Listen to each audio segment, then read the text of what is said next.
University. The plant is growing well. You observe it.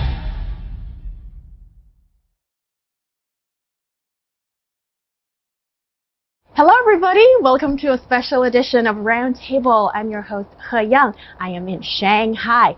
Today we plow through the fields of creativity and engage in a conversation that is at the intersection of art and urban farming.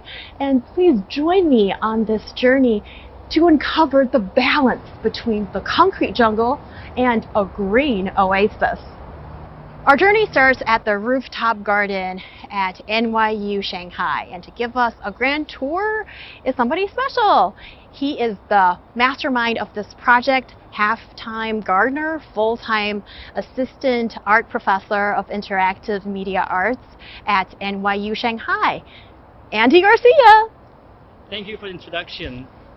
So welcome to our garden. This has been a community effort from students, faculty and staff, and let me show you around and let me show what we've been planting so far and what's growing. This is fantastic because, Andy, look at all this stuff. It's all green and you've got some lovely little objects dangling from the plants, and I know nothing about any of this stuff, but you have said that this is the plant that we must start with, and I don't even know what this is. What is this?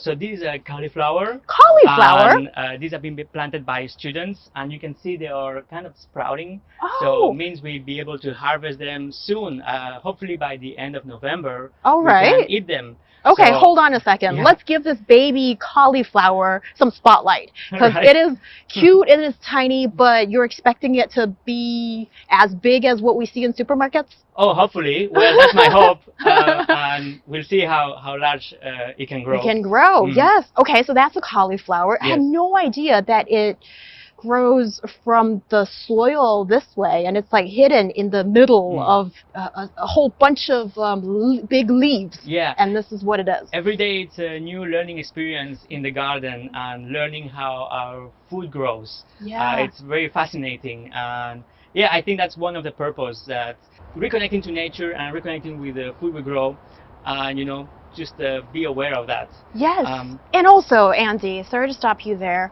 I see these are tomatoes and I see eggplants dangling from the vine. And this I can recognize, but I have not seen them in real life, as in like on the vine. So let's have a look here. And the tomatoes seem like they still need a little bit more time to Correct. ripen, right? But there's Yes. one pretty red here. Yeah, those I think are gonna be ready in a week or so. Ah. And we have another species of Yeah. cherry tomato, black cherry tomato, also be ready soon.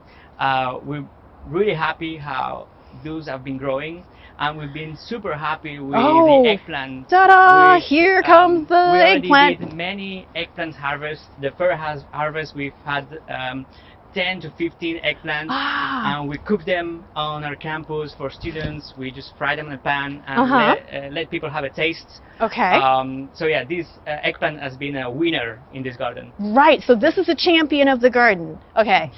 Question though, did you use fertilizer? We use a little bit organic fertilizer. Oh, you did? Mm. Okay, so, Yes. but that's supposed to be healthy and everything? Yeah, that's correct. Awesome. Yeah, And it's basically compost. okay. Yeah.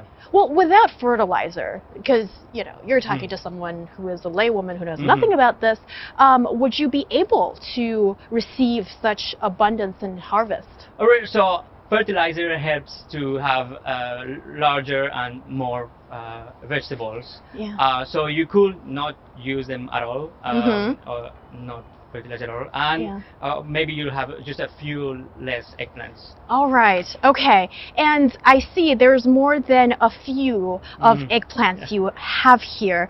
Andy, if I may, without being too imposing, would I be able to take a little souvenir home? Let me have a look. Yeah, I think we have a few already.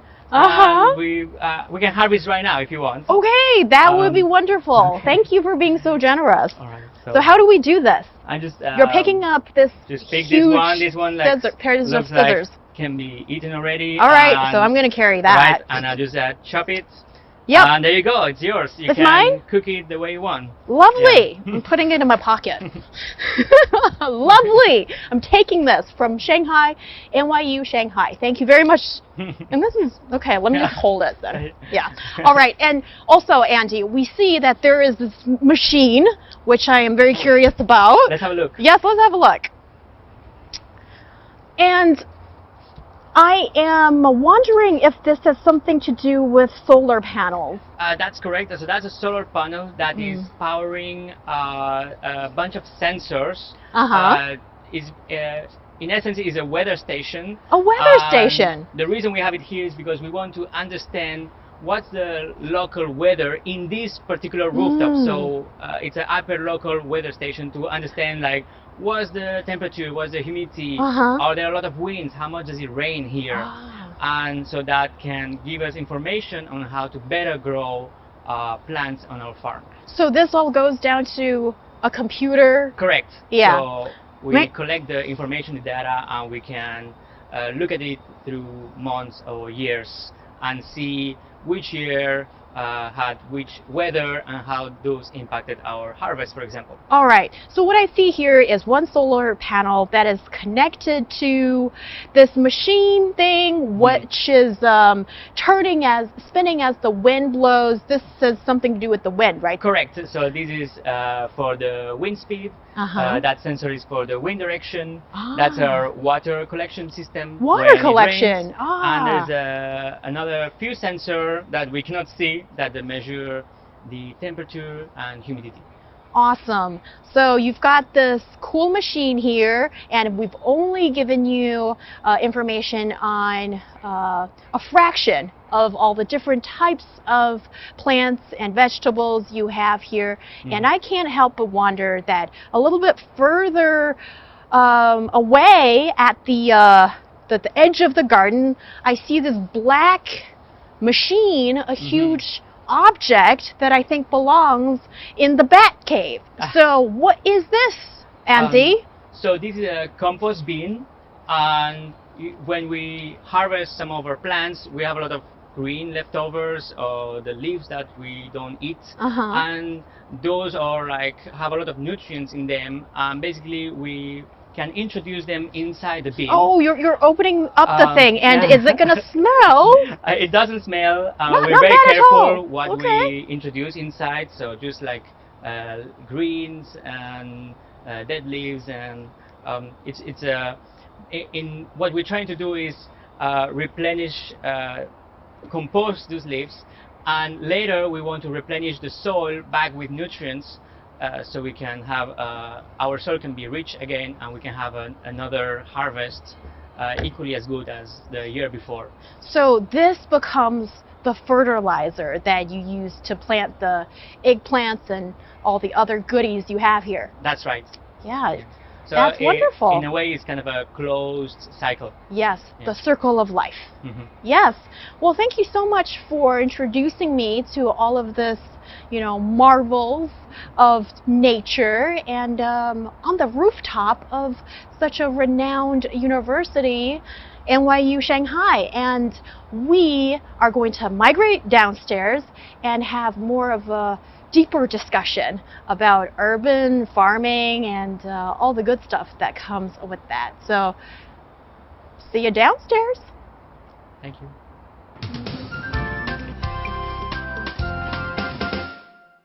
Hey guys, we're now right smack dab in the middle of the courtyard in NYU Shanghai. And here we are going to have an interesting discussion about urban farming, art, and so much more. So today I'm joined, or at least for this part, I am joined by, here's our very own Yushun. Yushun, you've been exploring NYU Shanghai for quite some time actually, and you've been shooting videos, and do check them out in the coming weeks. So are you ready to talk about farming and all the great stuff that comes about that with the urban setting? Especially under this comfortable environment. Yes, we can stretch your legs if you want. Yes, and also let's bring the guests on. Assistant Professor Andy Garcia, who you just met, and thank you so much for taking us on that trip and tour. My pleasure. On the rooftop. So wonderful to have you with us. And also Anna Greenspan, Associate Professor of Contemporary Global Media at NYU Shanghai. Welcome to Roundtable. Thank you. It's wonderful to have this lineup. So together we will unravel the canvas of sustainable farming, urban farming, as well as art, and maybe we'll throw in a little bit of the background of CIIE in all of this. So yes, let's go to Andy first, because that was such a wonderful and cozy little trip we had at the rooftop garden. And what's prompted you to get involved with something like this, and has it been something you've always wanted to start? Get your hands dirty, so to speak? So actually at NYU Shanghai, we've been doing urban farming for quite some time. So I'm just taking on that legacy. On our previous campus, we had a small plot of land where students, faculty, and staff, they grow some vegetables. And so now in this new campus on the 7th floor rooftop, we had this opportunity to make things bigger and larger. And the aim, this small experiment that we're running at the moment, was really to engage everyone in our community to come and have a hands-on activity, put their hands in the soil, grow things, reconnect with nature, reconnect with the food we eat, spend some time outdoors, make new connections, and really enjoy the outdoors, because we spend so much time in front of our screens indoors. So it's just a really nice activity too. And of course, these activities, they later lead towards larger discussions around urban farming, such as food security, like food production in the view of climate change, or in the view of like global crises and conflicts. We can also talk about food ethics and how our decisions on what we eat every day, can have an impact on subjects like this. So we start very simple with a light-hearted activity, but these open the conversation to broader subjects of conversation. Yes, and the pandemic has changed our ideas and perceptions towards urban farming. Also, just having these little pots of greenery in your own apartment and on your balcony as such. So I think it's really wonderful that people are getting involved more and wanting to know more about what goes into the plates of your food and all of that. Anna, has the pandemic changed your view on having your little urban garden as such? And also I know for a fact that you're involved with projects of community gardens, as well as the Shanghai Huiyuan project. And tell us a bit more about your considerations when it comes to these urban projects as such. I think that it was very clear in the pandemic that having plant life around one was good for well-being. And I think that this is part of the underlying motivations for our project here.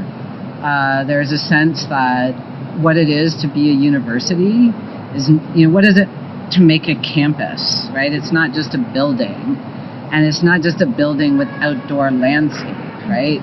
That there's something about the environment that you're in that actually shapes the kind of thinking that you can do, right? So when we are trying to promote this project, we say, they're called the Ivy Leagues for a reason. It's because there's ivy growing out, right? So this sense of life outside the space of the classroom is really crucial for how we can think and create together. And I think this is what everyone felt in their own homes when we were stuck and locked inside. And we realized that if you have an environment that has life in it, that really also serves one's own well-being and one's own sense of peace and creativity and thought and these things. So this is why we feel it's really essential part of the university, right? Yeah. And I can still remember that back then when everybody is staying at home and people are even, because we didn't have that much of soil at home, right? So people are even starting planting little greeneries, probably not even for eat, for just for, you know, looking at the view, and they will just plant these things through water. Yeah, that kind of thing is fine. Yeah, that's actually an interesting project that we've experimented with. I mean, part of that maybe we can talk about is, we're interested in innovative ways to do urban gardening, and so there's this whole field of hydroponics, right? Of growing things just with water. So we've experimented with that. But I think that you're right, that it's very important for many reasons just to have life around us, to have plants around us, right? And to be able to touch them and smell them and just have something growing, so you're not in a totally sterile environment, and that changes one's perspective. And that's why I think this project, the whole rooftop gardening project, is very fascinating, because students can actually get some first-hand experience of, you know, doing these things. Yeah, I think that, I mean, maybe Andy can speak to this, but I think, even though we're very into it, we've been slightly surprised at how enthusiastic. The first event we did was like a fall planting event. We had 50 people come on a rooftop, ready to engage, plant whichever seeds we had on hand, pipe up the irrigation system. So many our students there and faculty and all the community just wanted to be there. I mean, 50 people that we promoted just fairly, and we had a great response. I mean, we could see directly like how much demand for these type of activities there is, and it's just like a simple activity that gives you back so much, and we can create new connections also through the garden. So it's a space that we want to be alive, to create connection, conversations, and bring in different type of events, research, different faculties, research, different. It's a place of connection with nature, but also with the rest of the community. And I think that's probably the best part of it, because once you have a project that can have this kind of reach, and then when there's the exchange of humanity, and I think it just brings it all up to a different level. And to see so many staff and students to enjoy a project like this, and also to have almost a community effect of it, then that's really beautiful, as well as really green. And I think these days people are obsessed about the idea of sustainability. And see, this rooftop garden / farm idea isn't necessarily new, but why do you think it's not really taken hold like maybe what people would like to see? It's like when I'm traveling in Europe, for example, I've seen numerous buildings with green rooftops, if not green facades as well, with vegetation. Admittedly, not all of these places are growing yields for harvest, but having these plants on buildings, and that's been seen as a pretty conventional way of just making our cities a little bit more environmental friendly and as such. Why do you think that this has not taken hold in China and also around the world like we would have wanted to see it happen, like spreading like fire? Because that's certainly not happened. Yeah, I mean, I think it's, in some ways it's new, right? So it depends on a city space, and different urban structures have different modes of urban gardening. For example, in England, right, there's a pretty old system of allotments where this is like an area in a neighborhood is set aside. This isn't on a rooftop. I'm not talking about on a rooftop. I'm talking about like a particular area set aside, and people have allotments that they garden, so that there's a kind of culture of that there.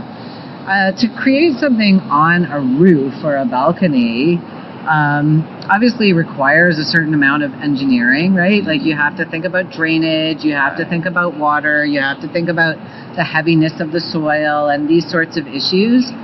So I think in some ways, like, it is the future, right? It's especially in very dense cities like Shanghai, right? There's a great opportunity to use balconies and rooftops in this way. And so what we're hoping with this space that we create here, that it kind of acts like a bit of a showcase or model for the types of things that can happen on a rooftop, right? And how, we want to do lots of research and also sort of model some of this, because definitely it's not, you have to create a structure so that this will work, and it won't, but it's like, it's kind of wasted space to not have it much more pervasive. If you think about it, like as a trend, we're having larger and larger and bigger urbanizations worldwide. So Right. it's a fact. Most people nowadays live in cities. Cities are gonna just get bigger and bigger, and so it's just like gonna be more and more a trend or a factor to include some of these green spaces in whichever area we can.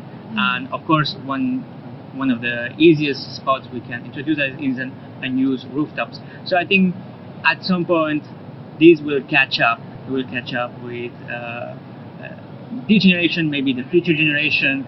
At some point when cities are massive, we're too disconnected from nature, we'll want to reintroduce it in some shape or form. Yeah, and I call this an advantage that Shanghai people can enjoy, because in Beijing, where I'm from, the winters are just so cold. And also, one of the reasons why these wonderful projects don't spread around as much as we would like to see is that sometimes scalability is just difficult to go around. And Yeah, I think though it's very important to experiment, to do lots of experiments with this in various types of ways, right? And to see what works and what doesn't work. And there are a lot of experiments, I'm sure, also in Beijing.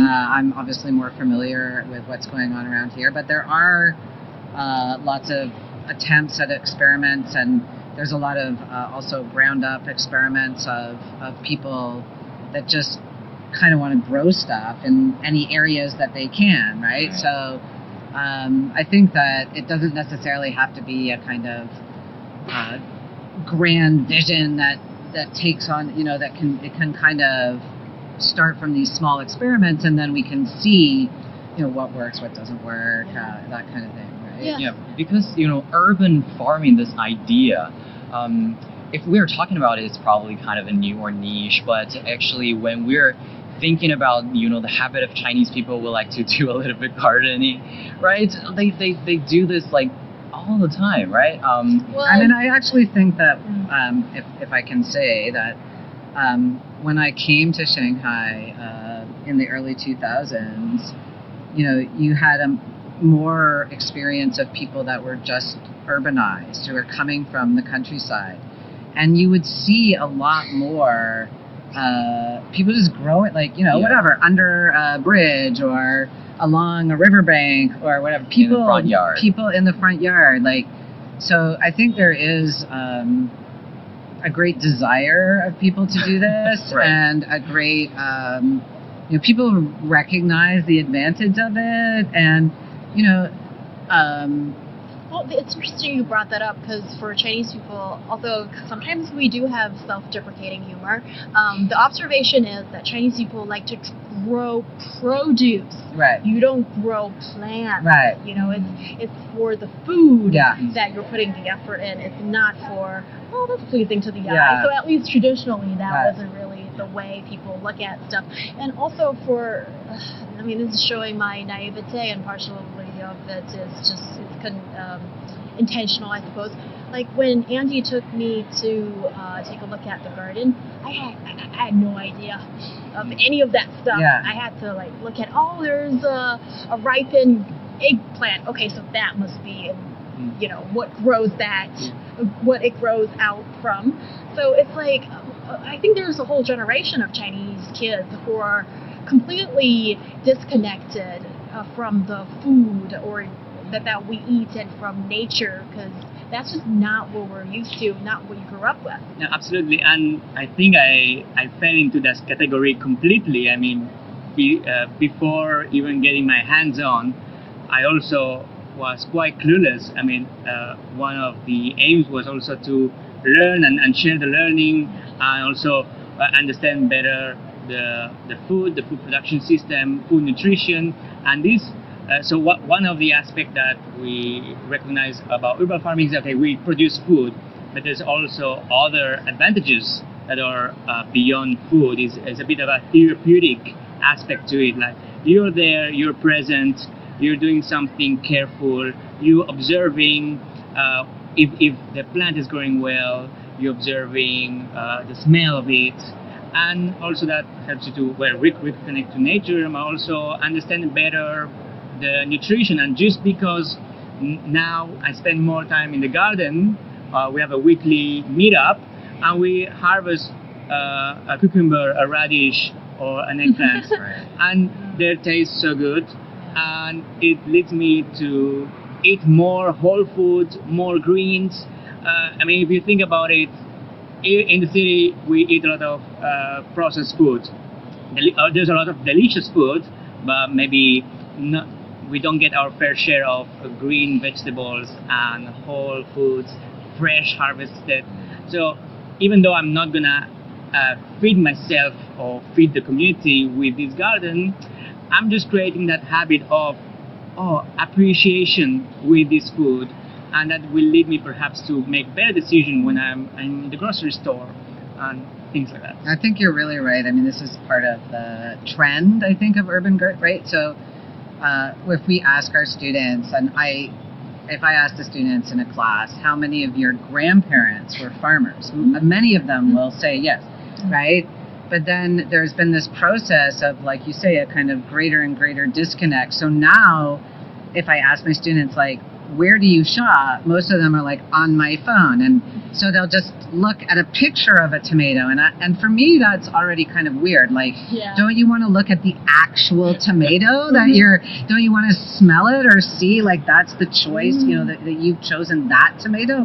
But they're like, no, I trust him, whatever, right? And they just, click their phone. And so the disconnect is growing. And so I think it's really incredible when you take people that have lost that connection and get them to, like, just pick something for yourself. Just pick something. Yeah. It's like really, like, there's a lot of visceral pleasure and a sense of reconnection that happens very, very easily. Like, with not much effort, right? Yeah. Well, it's more than that, I would think, of an effort, because Annie described it's almost like looking after, should I say a little baby? Is that a fair comparison? In taking care of your baby cauliflower and your tomato and radishes, and to see it ripen and eat it. Yeah. Or give it to me. I mean, yeah, and everyone has been asking for they come to garden and they see a cucumber is ready to harvest, and they're like, can I harvest? Yeah, go for it. Just eat it. You're a generous man. And so it's been great. There's been so much positive feedback from the garden in just this small experiment that we've been doing. We cannot wait to have our large garden where we can explore with native species like trees, like medicinal plants. We want to incorporate all sorts of fruit trees and really expand what we can do up there, and think about ecology as something that can connect us to nature. Yeah, I can fully understand because Andy mentioned that it's probably a therapeutic process of growing these plants, right? And even I remember I like grew a little bit of carrots at my home. I didn't want it to grow actual carrot, but I just seen the leaves growing longer and then taller. The whole process is very, I think, comforting and therapeutic. Yeah, and that's something a lot of people picked up, that growing your own plants or produce is really good for mental health. Yes. And that's something that we're paying more and more attention to. And also, you mentioned something so interesting about being able to taste your own fruit of love, and that's so fresh. And with a lot of the vegetables that we shop at supermarkets, they don't taste so juicy, or they don't have that really awesome flavor that they used to have. And some people attribute that to all these vegetables that are industrialized and produced in that fashion. And I think this is like one of the things we really want to research, right? Mm-hmm. Like, so in our little bits of research so far, we have tried hydroponics, and right, so there's these questions about, like, for example, what types of soil, right? Like, if you talk to gardeners, right, they really talk a lot about soil.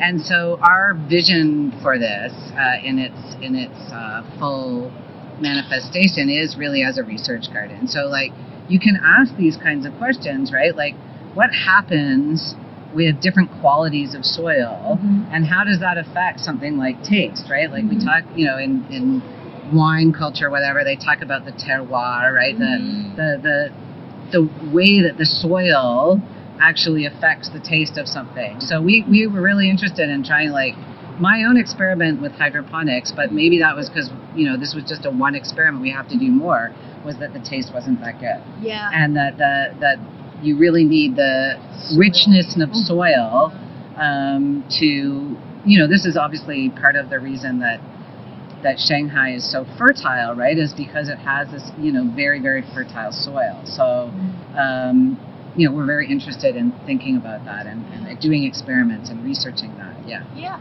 and also I read an article about hydroponic and aeroponic growth methods being touted at the China International Import Expo as well, because a lot of new technology is being shown there, and with agriculture is a big part of it. Also, with this growing interest in sustainable farming and what humans can do to feed this growing population without exploiting or depleting the resources of our planet. Yeah. And so we're both part of this program in interactive media arts. So we're interested in how new technologies, emerging technologies can interface with these sorts of things. So we're really interested in all sorts of experiments. Andy will talk in a moment about some of the ways that you can use different sensors, you can use different AI systems. Like, I'm really amazed, I have to say, just at these apps that are available now and identifying things. So there's, we're very much interested in challenging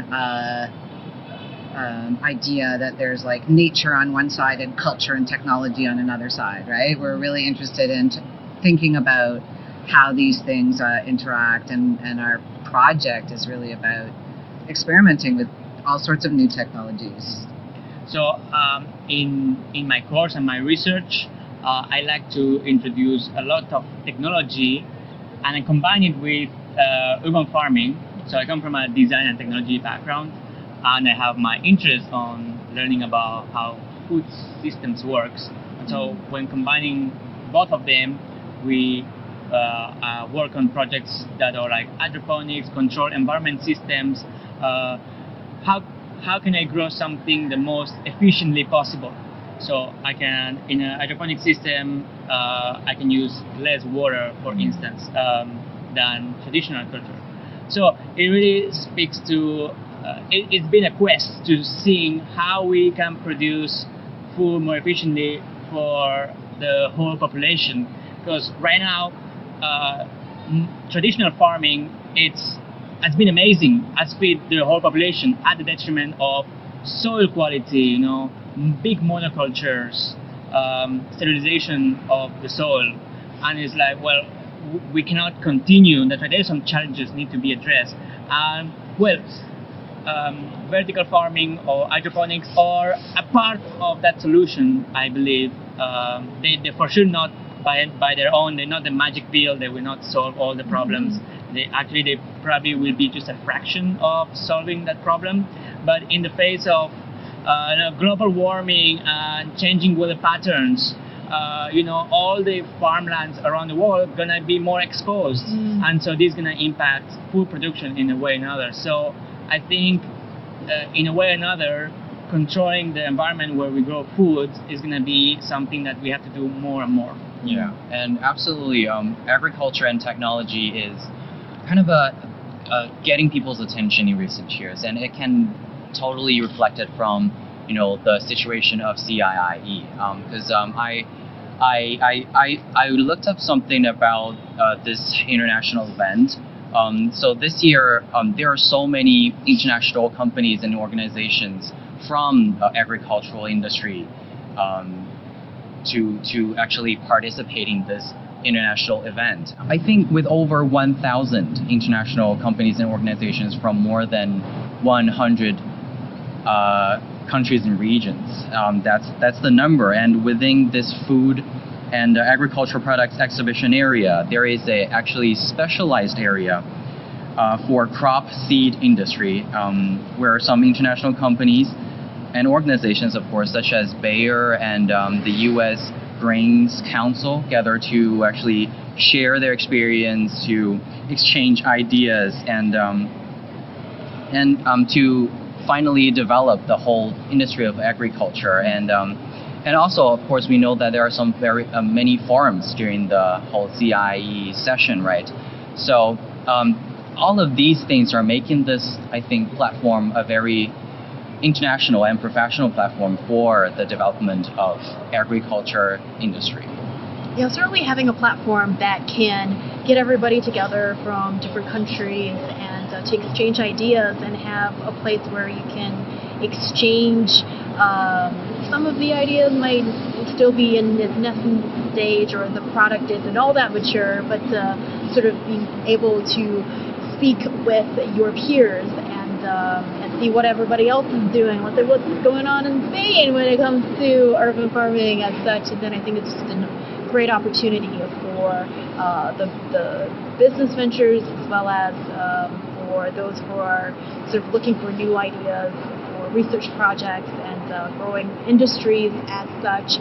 And also, I can't help but think of this place we're at, NYU Shanghai. This is one of those emblematic places of international exchange and this wonderful international and open atmosphere that we're feeling here. And to see this urban farm/garden to take root here, this is definitely one of the wonderful discoveries we've made on our trip here in Shanghai this time. And also, we talked so much about agriculture, about of course the importance of it, but it might take people by surprise that traditional agriculture is actually among the top 3 most polluting industries in the world. And do you think that urban farming, however we define it, or however that's being implemented in different places around the world, can it significantly lessen that impact on the environment? Or how hopeful, I guess, are you about this? I think it's a tough question to answer. I don't think nobody has a direct answer. Yeah, direct answer. It is something that we need to discover as we go on. Right now, urban farming or vertical farming plays a very small role in feeding the world population. So hopefully that's something that, maybe we can investigate on our garden as with our students, with our researchers, botanists, ecologists. I want to bring in people together and tackle these big questions that are going to definitely be important for, the future of humanity. It's a bit dramatic, this, but never. No, yeah. I don't think. I think that generally speaking, right, like that, we're interested in sort of small scale experiments, right? How can we think about small scale experiments and actually research some of these questions that, there's no, they're very, very difficult problems. And I think you're right? Like industrial agriculture is a very highly polluting source for the world. And I don't think that urban farming is a solution for feeding people, because I think one of the things that you discover when you're doing this is that, like, growing one tomato plant is actually quite a bit of work, and so you might get frustrated because, like, you can just go down to the market and buy a tomato, right? Yeah. So I think that urban farming and urban gardening has all these other effects to do with people's well-being, to do with people's, like, connections, to do with the non-human, or some people say, like, the more than human communities that make up our cities, and fostering those. So it's not just about food production. I think it's important that we don't just look at it as like, is this gonna serve our food needs, like our human food needs? It's rather like, maybe we need to reorient our modes of being on this planet, and thinking about our urban environments as a place that, butterflies and bees and worms and plants, and along with different sensing agents, like different types of artificial intelligences, and all sorts of other than human intelligence can kind of coexist. So we're interested in experimenting with that. And also, I think that depends on the situation of different cities, because for example, Singapore, they developing a lot on urban farming. I would say they probably, because they import basically, according to what I researched, they import basically 90% of their nutritional needs, right? And they are developing urban farming for this kind of reason, because they would like to increase the efficiency of land use. And in that case, probably urban farming is for maybe food needs, but in other side of the story, maybe another kind of psychological needs can be satisfied by our urban farming, I think. So we're really interested. Our project is a research project, and as we are NYU Shanghai, we're a global network university. So we're really interested in thinking about gardens in a global context. So exactly like, Singapore is a very good example, right? There's like really good, interesting examples of course, a long, deep tradition of gardens, philosophical types of gardens in Japan, for example. We're interested in connecting with, NYU has a site in Florence, right, where there's the Renaissance garden, right? So we're really interested in looking at gardens around the world, and thinking about sort of lessons and ideas and inspirations from these other sites. And exactly like, of course, it really depends on the conditions, the climate, the soil of that particular place, right? And also the cultural history of that particular place, right? Yeah, and also with the Zhanghe Huiyuan, my Shanghainese is obviously not up to snuff, but it's really interesting that you deliberately kept the Shanghai dialect in the title of the play. And so I would assume you probably want it to be very authentically Shanghai or something like that. So inspired by this project of Eric Sanderson, we're really interested in looking at and exploring and understanding the natural history of Shanghai, the ecological history of Shanghai, its waterways, its soil, its plants, its animals. I think there were tigers in Shanghai. Wow. Right? So we're not interested in bringing back tigers in the city, maybe. But the point of looking at the history is to help reimagine the future, right? To help to look at the ecological history of Shanghai in order to reimagine the future. That's really what the project is about. And the garden that we want to manifest is a platform for this research. Right, and also I read in your event brochure that you're keeping the idea of converging the East and West philosophies together in the design of this project. And I'm curious, how do these two come together in a harmonious way? And when you talk about harmony, that's possibly very oriental or whatever it is. So what do you say to that? I mean, we're very interested in looking at the philosophical and cultural and artistic history of garden culture in various places, right? So, and if you start looking, it's very, very rich. Of course, around here, as we were saying, right, like, of course, we have the Jiangnan garden and the scholar garden traditions, right, which are very, very rich in terms of literature and painting and the gardens themselves, of course. And then also we're working closely, for example, with NYU Florence, where they have this cultural history of the Renaissance garden.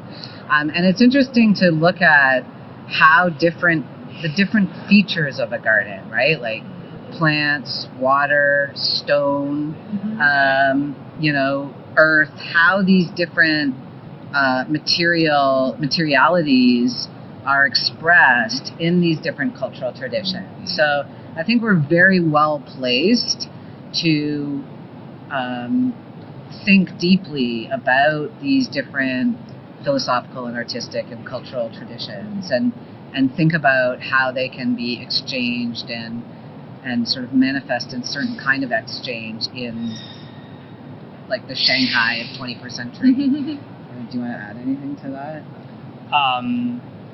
I think I want to add related to our garden, the Danhe garden, that what you saw before is just an empty slab, but because this is an ongoing project, this is not what if the viewers see our filming before, this is just a small scale exploration of what will be a larger garden. I just want to emphasize that it's a ongoing project. It's gonna be developed. There's gonna be water features, rock features. There's gonna be large trees. We have a design, a beautiful design, and we are just in the process. So I don't know. Hopefully, maybe like by next year, the full garden will be there, and we'll also have space for outdoor activities and space for research labs. So this is just an initial experiment. We have the space. We just moved into this campus, so this is like the beginning phase, and the manifestation of it hopefully will happen in the next, hopefully in the next year. Yeah, and also both of you are professors of art and the media. Do you think that there's maybe something unique for you to offer, having this background in art, to add to this discussion of urban farming and agriculture?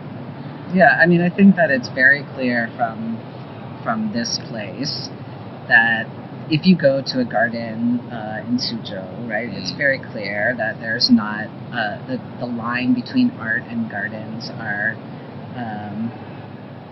that there's an aesthetics that is being offered. So that's something that we're very interested in. And we're also, I think, on the other side, because we're interested in media arts, there's a lot of contemporary artists that are working with plants, or there's a lot of research now on plant intelligence, for example, and things like that. So we're interested in sort of both sides of that. And one of the projects that one of our colleagues is working on is like to grow different types of materials and different types of pigmentation, and so there's all sorts of ways in which the arts, broadly speaking, converge with garden. And nature is always such a great source of inspiration. I mean, there's so much. Mother Nature, I've done everything, and every time we thought we invent something great, nature did it 10 times better. And so there is such a great things to learn. And well, in media arts, we all like to combine it with technology and see how that looks like and how can we, play with it and make interesting projects. I mean, a lot of our students, we talk about farming, but last semester we have a student work with mushroom, cultivating mycelium, understanding mycelium as a living organism and how it can, compare or what. Yeah. I don't know exactly I forget the details, but it was very interesting to see that relationship with the natural world and media. I think it's also interesting if you look at this issue about plant intelligence, something that we're quite interested in, right? That's kind of cutting edge research. A lot of it has to do with the types of photography we now can. So one of the things is that plants and operate in a different sort of time frame than we do, right? So often we can't really see them grow, and we can't see. But if you see slow motion or stopgap photography of plants, then you can see how it is that they operate, and that their mode of sensing in the world becomes clearer. So technologies and artistic engagements really is very revealing in that way. Yes, absolutely. And what a wonderful discussion we've had with the harvest of knowledge and inspiration. Come to the end of today's show, and we would like to leave you with the seeds of change through urban gardening to a green city. And my heartfelt thanks to our wonderful guests, Andy Garcia, Assistant Art Professor of Interactive Media Arts of NYU Shanghai, and Anna Greenspan, Associate Professor of Contemporary Global Media at NYU Shanghai, and of course our very own Shun for all the wonderful insights that you guys have shared with us. And for listeners out there, please remember that the cityscape is your campus, and go out there and paint it green. I'm Heyang. Until next time, bye for now.